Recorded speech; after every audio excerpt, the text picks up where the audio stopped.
왕의 어머니의 교훈에서 세 가지를 지금 말씀드리고 있습니다. 첫 번째는 여자를 멀리하라는 권면이었고, 이 권면은 단순히 여자를 멀리하라, 또 어떤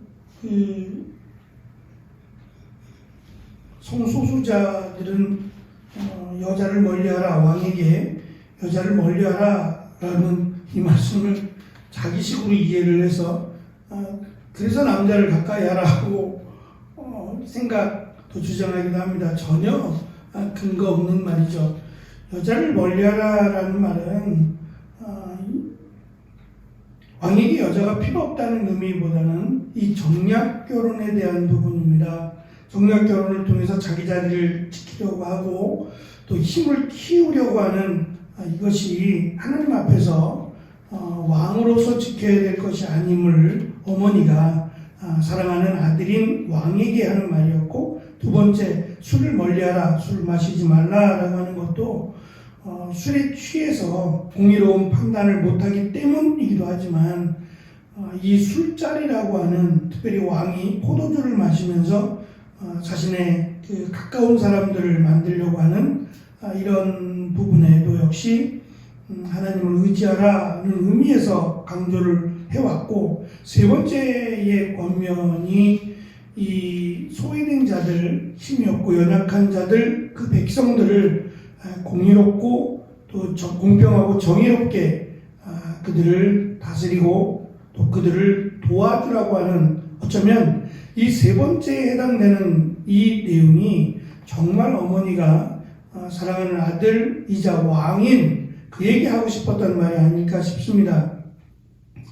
하나님께서 이스라엘 백성들에게 왕을 세워주지 않았어요. 광야에서도 그랬지만 가나안 땅에 들어가서도 하나님은 이스라엘 백성들에게 왕을 세워주지 않았어요. 주변 국가들은 다 왕이 있습니다. 왕 또는 그 작은 부족이라면 족장이라고 할 수 있는 리더들이 다 있었죠. 하지만 하나님은 왕을 세워주지 않았어요. 그 부분이 이스라엘 백성들, 땅에 정착해 살고 있는 이스라엘 백성들이 보기에는 의아할 수도 있죠. 광야에서야 그렇다고 하더라도 절대적인 하나님의 의지가 필요했으니까 그렇다라고도 할 수 있겠지만, 이제는 땅을 차지하고 살아가게 되면서 자신들이 힘써서 또 씨를 뿌리고 농사를 지으면서 더 이상 하나님이 필요 없다고 생각하면서 이제 왕을 구하게 됩니다.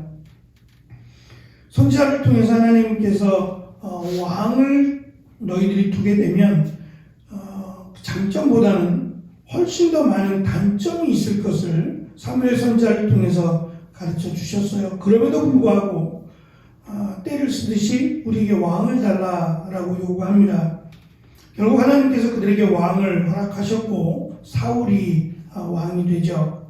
나중에 이제 다윗이 왕이 되어서 하나님의 명령을 다윗이 듣는다고는 하지만 한계가 있음을 우리는 보았어요. 온 이스라엘 전체의 왕은 다윗이었는데 그 다윗이 하나님을 온전히 섬겼다고 우리가 말하지만 정말 하나님 말씀대로 섬겼느냐라고 묻는다면 아쉬움이 남습니다.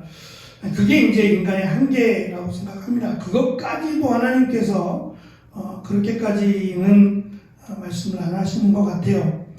하지만 솔로몬의 입장에서 또 아버지의 정치를 보고 배운 솔로몬의 입장에서 볼 때 아버지보다 더 나은 점이 과연 있겠는가라는 점, 그리고 그가 자신의 행해왔던 삶을 돌아보고 어리석었던 삶을 후회하고 잠언을 기록하면서 이 르무엘이라고 하는 이 왕이 솔로몬이라고 말할 수는 없지만 솔로몬도 역시 같은 생각이 아니었을까라고 하는 생각을 가져봅니다.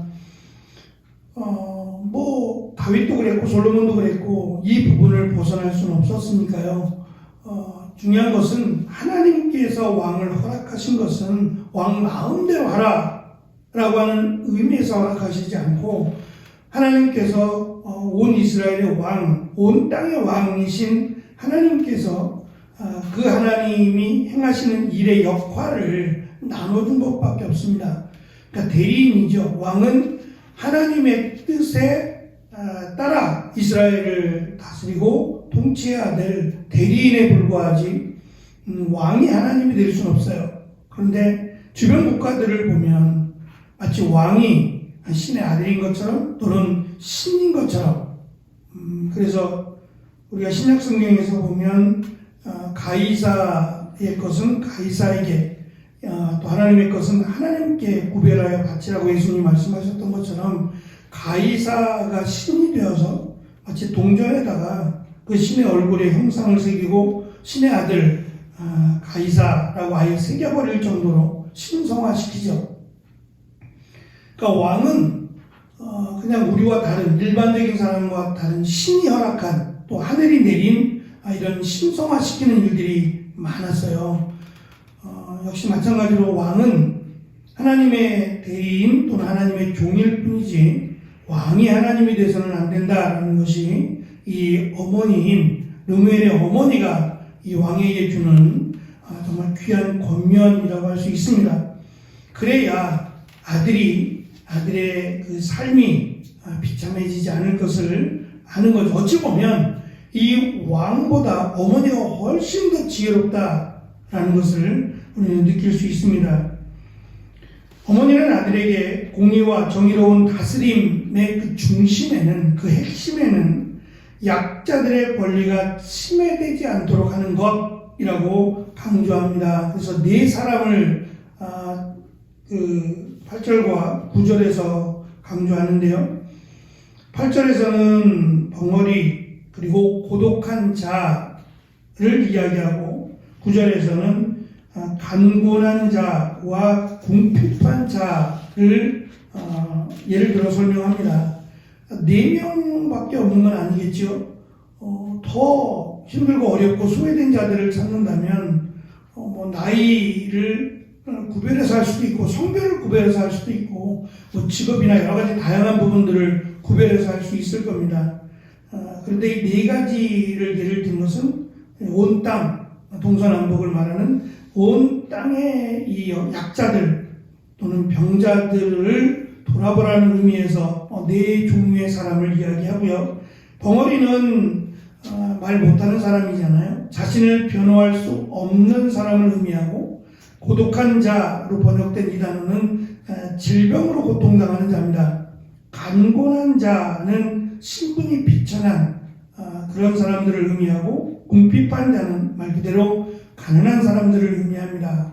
각기 사회적인 관점에서 소외될 수밖에 없는, 특별히 당시에 우리가 욥기만 보더라도 하나님 앞에 죄를 지었으니까 내가 이러한 질병을 얻었지라고 하는 것이 그들의 판단, 그들의 생각, 주장이었어요. 그렇게 보면 이 약자들, 가난한 자들, 병든 자들을 돌아보고 그들이 살아갈 수 있도록 하라는 말은 지극히 당연한 말이지만 당시 그들을 죄인의 시선에서 봤을 때 그들이 죄를 지어서 이렇게 됐다라는 시선에서 봤을 때 결코 쉬운 일은 아닐 겁니다. 그러나 그것이 하나님의 뜻이었어요. 그들의 생각일 뿐이지 하나님의 뜻은 누구도 소외되지 않고 누구도 외면당하지 않는 공정한 사회가 되기를 원하셨어요. 특별히 이스라엘 백성들이라면 더더욱 그들을 노예로 삼지 말라고까지 말씀하셨어요. 하나님께서 이스라엘 백성들뿐만 아니라 온 땅에 사는 사람들을 그렇게 하나님이 대우하셨죠.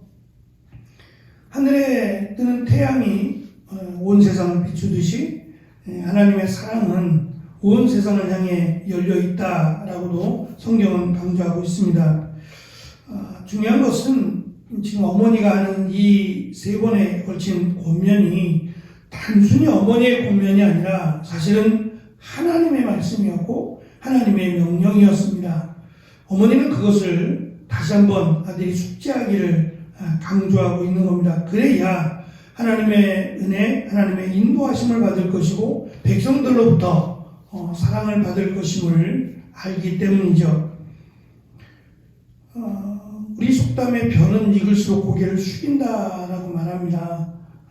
벼가 익어서 고개를 숙이는 것은 자연적인 일이죠. 시켜서 그런 게 아니라, 겸손해서 그런 게 아니라, 벼가 무거워지니까 당연히 앞쪽으로 고개를 숙이죠. 그런데 우리를 빗대서 생각해 보면 우리는 고개를 점점 숙이기보다는 오히려 고개를 들기를 원하는 삶을 살죠. 자본주의 사회의 가장 맹점이 이 이기주의입니다. 나만 잘 되면 된다라고 하는 것이 이 자본주의 사회의 가장 큰 맹점이에요. 그러니까 과거에는 이렇게 집들이 사람들이 많이 살지 않아서 집들이 이렇게 떨어져 있었습니다. 물론 가까이도 있었지만 대부분 이렇게 떨어져 있었어요. 그러니까 공간을 넓게 사용했던 거죠.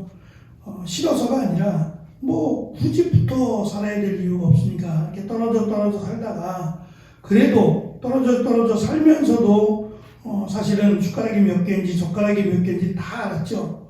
서로에게 관심을 가지고 또 함께 더불어 사는 사회가 좋았으니까요. 근데 지금은 문만 열면 바로 옆집입니다. 뭐 아파트라는 걸 상상을 해봤겠냐 말이에요. 그러니까 그렇게 바로 문만 열면 정말 옆에 사는데도 누가 사는지도 모르고 서로의 관심도 없이 그렇게 살아가고 있는 것이 지금 우리의 모습은 아닌가라는 생각이 듭니다. 미국의 흑인 해방 운동가였던 마르틴 킹 루서 목사는 이렇게 말했습니다. 우리는 새처럼 하늘을 나는 법을 배우고 물고기처럼 바다를 헤엄치는 법은 배웠지만 함께 살아가는 기술은 배우지 못했다라고요. 가장 중요한 것이 우리가 하늘을 나르는 거, 바다에 헤엄치는 것보다 사실 우리에게 더 중요한 것은 이 땅에서 더불어 살아가는 삶이 가장 귀하지 않는가? 그래서 목숨을 걸고 이 흑인 해방가 운동가였던 마틴 킹 루서 목사는 자신의 모든 걸 걸고 이 흑인 운동, 평등해야 된다라고 하는 흑인 운동에 앞장섰습니다. 노벨 문학상 수상자인 독일의 하임리 빌은 우리는 사는 법을 배우지 않는다. 학교에서도 사회에서도 라고 하는 말을 남겼습니다. 함께 사는 것, 이것은 우리가 함께 배우고 또 가르쳐야 될 부분입니다. 우리가 다닐 때 국민학교 또는 초등학교의 모습과 지금 아이들이 다니는 이 초등학교의 모습이 많이 다르다고 합니다. 심지어는 선생님들이 학교를 그만두는 일들이 많다고 해요. 그 이유는 아시는 대로 부모의 등살에 견딜 수가 없는 거예요. 선생님의 권위가 바닥으로 떨어져서 도저히 학생들을 가르칠 수 없는 지경에 이르게 된 거죠. 그래서 결국은 뭐 돈 벌기 위해서 선생님이 되진 않았을 겁니다. 이 교사라고 하는 이 직업의 사명을 가지고 선생님이 되었음에도 불구하고 넘을 수 없는 산에 막혀서 교사직을 그만두는 일까지 벌어지고 있습니다. 정말 학교에서 배워야 될 것이 지식만이 아닌데 더불어 살아가는 법, 여러 가지 사회성을 배우는 곳이 학교여야 됨에도 사회성이 무너지고 아이들이 이기적으로 변한 가정에서부터 그 이기적인 삶을 배워서 학교에서도 그걸 유지하고자 하는 마음 때문에 생긴 결과가 아닌가 싶습니다. 어쨌든 하나님 앞에서 모든 인간은 평등해야 하고 또 하나님은 모두를 사랑하십니다. 그것이 하나님의 뜻입니다. 그렇다면 왕도 소외된 자들을 무시하지 말고 오히려 그들 약자들을 돌아보고 그들이 자신들이 불이하게 어려움을 당하지 않도록 그들의 정확한 재판을 받을 수 있도록 힘쓸 것을 오히려 그렇게 할 때에 하나님께서 그 왕위를 지켜주시고 또 하나님께서 그 나라를 붙들어 주실 것임을 성경은 우리에게 가르치고 어머니가 아들에게 교훈하고 있습니다. 사람을 보지 말고 하나님의 말씀에 귀를 기울이고 하나님의 뜻을 행하라는 귀한 권면이라고 생각합니다. 우리에게도 마찬가지로 세상의 기준이 아닌 하나님의 말씀이 기준이 된 삶을 살아가는 귀한 날이 되어지기를 축원합니다. 기도하겠습니다.